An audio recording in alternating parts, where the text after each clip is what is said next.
Indonesia dipastikan masuk grup neraka dalam fase grup dari Piala AFF 2026. Menanggapi hasil undian ini, pelatih timnas Indonesia John Hartman optimistis bisa berbuat banyak di turnamen ini. Here we have the two teams in part number 3. Indonesia dipastikan masuk grup neraka dalam Piala AFF 2026 usai tergabung di grup A bersama Vietnam, Singapura, Kamboja serta pemenang playoff antara Brunei Darussalam melawan Timor Leste dalam undian yang digelar di MNC Studios Kebonjeruk, Jakarta pada Kamis sore. Menanggapi hasil undian ini, pelatih timnas Indonesia John Hartman optimistis bisa berbuat banyak di turnamen ini. I expect this tournament to be a test. And I think a test that Indonesia are ready for. They came off the back of a tough World Cup qualification, and I think they want to show what they can do in this tournament. They came a long way in Asia, but they still haven't taken that step of a tournament. So, my mission's very clear. Can we go and win this competition? That's I think the goal of every coach. Ya tentunya bukan grup yang mudah, tapi kita pasti selalu berjuang untuk memberikan yang terbaik untuk Indonesia. Toh juga kita belum pernah juara di kompetisi ini, jadi kita harus berusaha semaksimal mungkin untuk mendapatkan gelar tersebut. Dalam sejarahnya, Indonesia 6 kali masuk final Piala AFF, tapi tidak pernah berhasil menjadi juara dalam ajang yang sudah berumur 30 tahun ini. Kini memasuki era baru, skuad Garuda berharap bisa angkat trofi dalam turnamen antar negara Asia Tenggara itu. Indonesia dipastikan menghadapi tantangan berat pada Piala AFF 2026. Berdasarkan hasil undian, skuad Garuda satu grup dengan salah satu negara unggulan, Vietnam.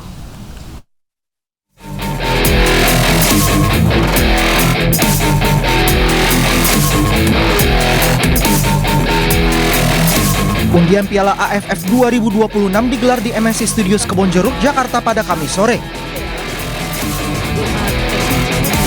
Dari hasil undian ini, Indonesia yang masuk dalam pot 3 berada di grup A. Di grup ini, Indonesia tergabung bersama Vietnam, Singapura, Kamboja, serta pemenang playoff antara Brunei Darussalam melawan Timor Leste. Komposisi ini membuat grup A terbilang grup neraka karena diisi tim kuat di Asia Tenggara hingga tim berpengalaman di turnamen regional. Sedangkan grup B dihuni Thailand, Malaysia, Filipina, Myanmar, dan Laos.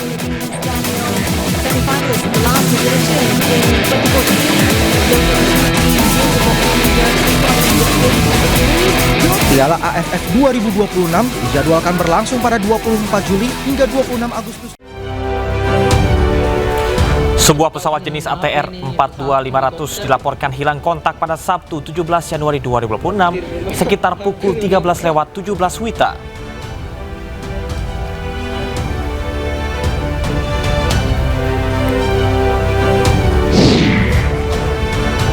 Serangan udara Israel kembali menghantam Gaza, Palestina. Sedikitnya 7 warga sipil dilaporkan tewas.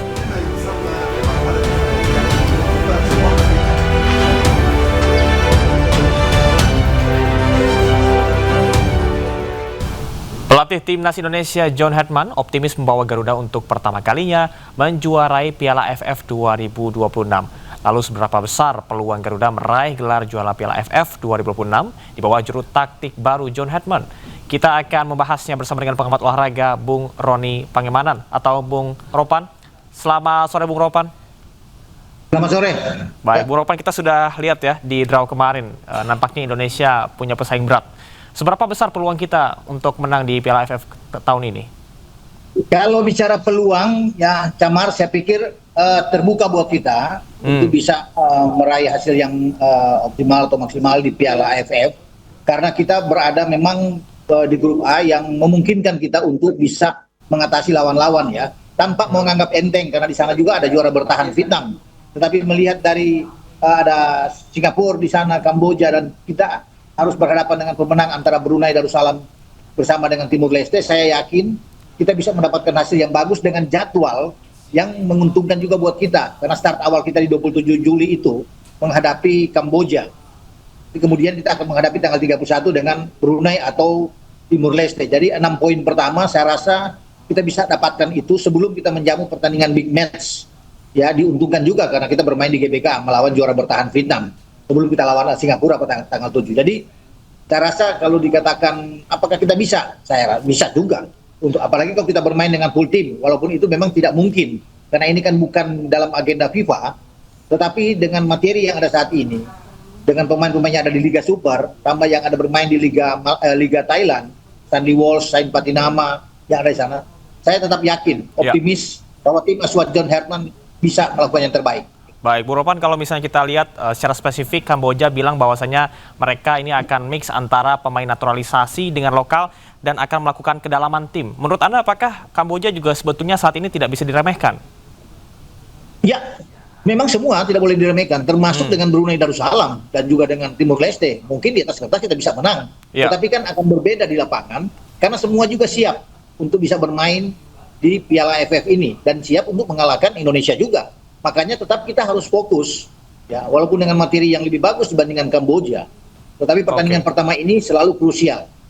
Jadi kita akan bisa melewati pertandingan pertama dengan baik, itu akan jadi modal buat timnas kita, buat tim Garuda, untuk melangkah lebih jauh lagi di Piala AFF. Semoga kita mendapatkan hasil yang bagus, dan bisa paling tidak membidik semifinal dulu. Jangan terlalu jauh ke final, tapi semifinal dulu kita ambil, karena kan di sini 2 teratas di grup A dan 2 teratas di grup B, yang wajib untuk lolos ke babak selanjutnya.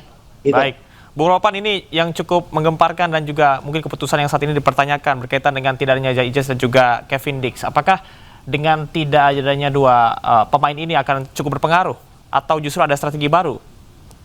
Memang kalau dikatakan demikian berpengaruh, karena ketika Zai Ijaz ada waktu pertandingan di putaran kedua bermain di Hanoi, kita menang dengan 3-0. Ya, termasuk di Jakarta kita menang dengan 1-0. Ya.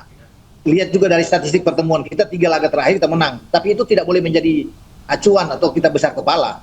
Karena Vietnam lagi bagus-bagusnya, apalagi kalau melihat dengan prestasi mereka di timnas U23 yang bermain ya di Piala Asia, itu bagus, mereka bisa melangkah jauh sampai sejauh ini.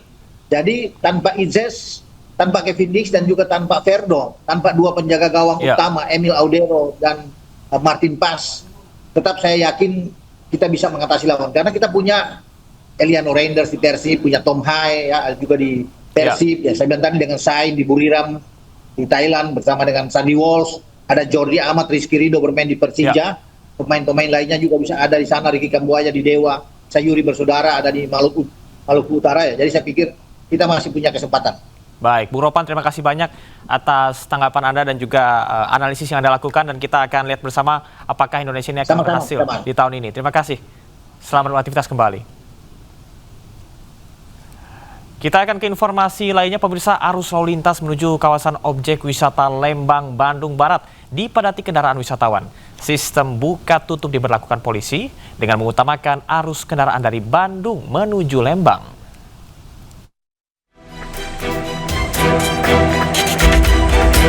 Seperti inilah kondisi kepadatan arus lalu lintas kendaraan wisatawan dari kota Bandung menuju jalur utama wisata Bandung Lembang di hari kedua libur panjang perayaan Isra Mi'raj. Arus lalu lintas kendaraan mulai kembali mengalami kepadatan dan antrean panjang. Kepadatan dan antrean panjang kendaraan ini mulai terlihat di sepanjang Jalan Setiabudi hingga kawasan Ledeng yang mencapai 2 km. Arus lalu lintas terpantau padat merayap yang didominasi kendaraan pribadi. Selain itu, bus-bus pariwisata juga mulai ramai melintasi jalur tersebut. Kepadatan disebabkan masih banyaknya wisatawan yang hendak menuju sejumlah objek wisata di kawasan Lembang untuk menghabiskan waktu libur. Untuk mengurai kepadatan, polisi mengutamakan arus lalu lintas dari kota Bandung menuju Lembang. Dari Bandung, Jawa Barat, Ervan David Anyus melaporkan. Pemirsa, momen libur panjang akhir pekan banyak dimanfaatkan warga berlibur ke sejumlah tempat wisata di Jakarta. Salah satunya di kawasan Kota Tua, warga antusias untuk berlibur sambil belajar sejarah tentang Kota Tua. Ya pemirsa, inilah situasi terkini dari Kota Tua Jakarta, di mana saat ini antusias dari masyarakat atau pengunjung ini sudah mulai tampak ramai untuk mengunjungi Kota Tua Jakarta di momen libur panjang akhir pekan. Karena memang nampaknya Kota Tua Jakarta ini masih menjadi destinasi wisata favorit bagi masyarakat untuk menghabiskan waktu libur panjang akhir pekan bersama dengan keluarga dan juga kerabat terdekatnya. Karena memang di sini di Kota Tua Jakarta ini para pengunjung bisa menikmati suasana masa lampau Kota Jakarta yang tentunya ini syarat akan sejarah dan juga budaya, sehingga ini para pengunjung yang datang ke Kota Tua Jakarta ini bisa belajar sambil bermain untuk bisa menikmati sebuah keseruan yang ada di Kota Tua Jakarta ini. Dan kita akan coba berbincang di sini bersama dengan sejumlah pengunjung ya. Halo, dengan kakak siapa namanya kak? Pipi. Boleh lihat ke saya sini kak. Kak Mepi kak. Kak Mepi ini datang dari mana, sama siapa aja ke sini kak? Dari Purwakarta. Dari Purwakarta. Ini sama siapa aja ke sini? Sama teman-teman. Dalam rangka apa ini kak datangnya ke sini? Apakah dalam menyambut momen libur panjang akhir pekan, apa seperti apa ini? Ya, iya. Iya emang liburan 3 hari.